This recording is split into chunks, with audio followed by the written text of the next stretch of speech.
Hello mga ka-happy, for today's video ay about Nikki Live withdrawal naman po tayo. Dahil may mga nababasa po ako sa comment kung paying pa din daw ba si Nikki Live.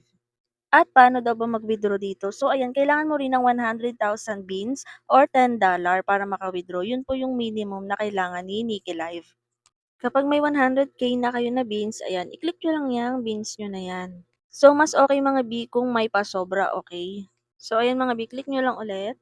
And then, ayan, may exchange and may withdraw. Wag po kayong malilito diyan ha. Kasi kapag exchange po ang ini-click nyo, yung inyong beans ay magiging coins. Kaya ang i-click natin na itong withdraw. And then, ayan, i-check nyo na yung details. And then, ayan mga B, check nyo kung tama ba yung GCash number. Ayan, may 2% po siya na fee, okay? And then, huwag kayong malilito dito sa may about to be confirmed. Kasi may mga nagtatanong sa akin, bakit $10 na daw pero hindi nila ma-withdraw.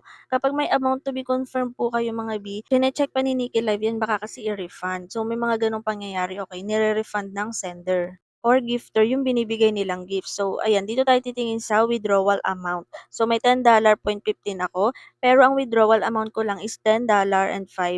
Kasi yung .10 is under review pa, ayan po. So explain ko na lang sa mga susunod kong video, ayan. Lagay na natin kung ilan yung amount na i-withdraw natin. So, $10. Minsan po si Nikki Live ay gusto ng butal, minsan ayaw ng butal. Pabago-bago po siya, okay? And then dati mga B, kapag nag-withdraw kayo dito kay Nikki Live ay 2 to 3 days bago pumasok. So ngayon nag-update na rin siya. Same day din po pero mga ilang oras pa bago niya ipasok sa GCash. So and expected to arrive within 24 hours. Dati 2 to 3 days. So ayan, 1.5 na lang yung ating beans. And then, i-check natin.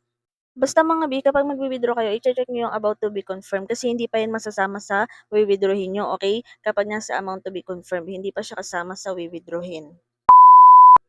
Ayan mga B, same day, 11:33 p.m. pumasok na po sa ating GCash yung ating withdraw. Ayan, may 515 pesos na tayo from Nikki Live. So ayan mga B, tiyaga-tiyaga lang talaga sa pagtatasking, makakaipon din tayo ng mawi-withdraw. For the tasking lang ako dito kay Nikki Live. Pag nag-solo live ka dito mga B, may mga gifter talaga kahit papano pag dumaan sila sa live mo, ay naggagamble-gamble po sila.